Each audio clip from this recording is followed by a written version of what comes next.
Get ready, start. Mr. Deputy Chairman, it is a formal proposal that has been placed before us, and I don't think there is anybody in this House who would oppose the recommendation for ratification of this very important convention. These conventions have a history that goes back to at least 60 or 70 years, if not more, but the present convent on comprehensive than all the previous conventions in this regard. I have not very much to say about this convention.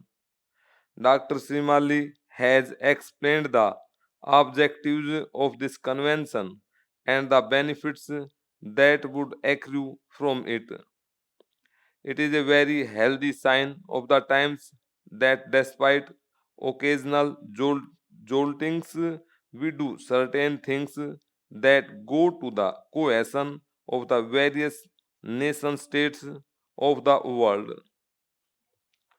There is one important step in that direction, especially in matters of culture. We are trying to get nearer to each other and bring ourselves under obligations that are common and reciprocal. I have only one or two words to offer by way of comments.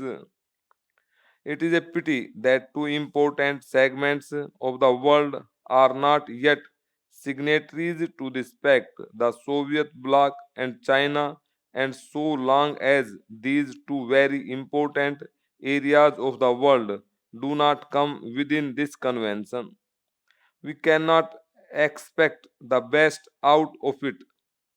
The importance of this convention is all the more so because India will very shortly be participating in one of the major projects initiated by the UNESCO, the project of East West Cultural Exchange Relations, a proposal that was accepted at the last General Conference of the UNESCO held at New Delhi.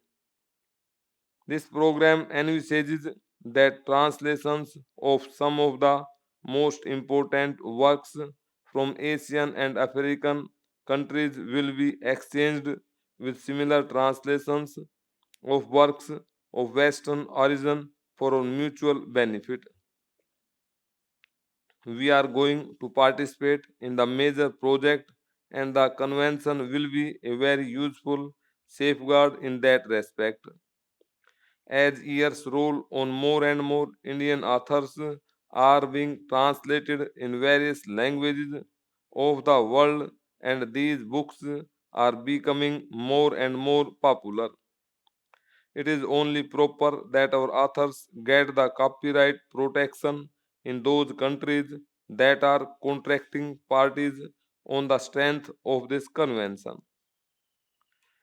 It is a pity that this convention was adopted in three major languages, English, French, and Spanish, and not in Hindi. Para, I regret somewhat that we could not have our national language included in this first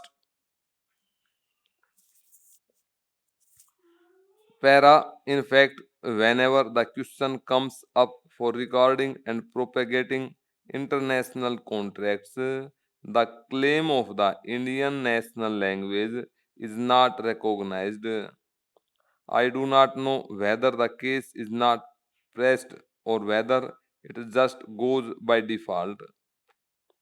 On the other hand, it is a matter of congratulation that India is a member of the 22 member International Committee, the first committee which will be set up in respect of this convention.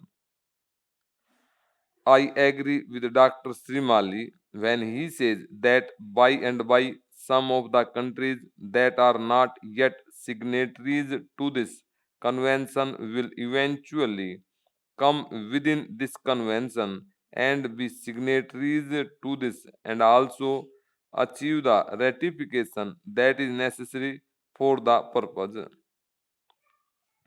It is the most obvious thing to do, and I hope this House will recommend its ratification without any demand. Mr. Deputy Chairman, the motion for ratification has not come a day too soon. Those of us who had to work on the select committee on the copyright bill have had to scan the provisions of this convention, and we benefited a great deal by studying the provisions of this convention, and we also tried to secure the best advantage to our language writers in this respect. Now, sir, today by ratifying this convention, it is obviously clear that we are undertaking a very important international commitment. It has been said, I believe, in the other house in this respect that with its long and ancient cultural heritage, with its great past literature in the ancient languages, India will have much to give, and therefore India stands to gain.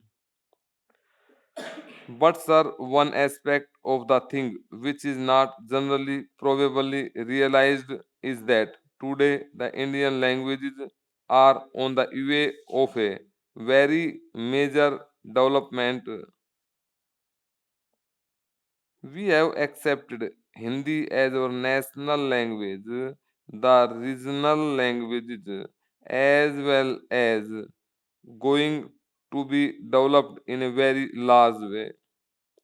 The major problem today is of technical looks, and as such, we will have very much to take from as many as three countries, from the literature of three countries who are not parties to the Berne Convention but have joined the Universal Copyright Convention, namely the German Federal Republic, Japan, and the United States of America.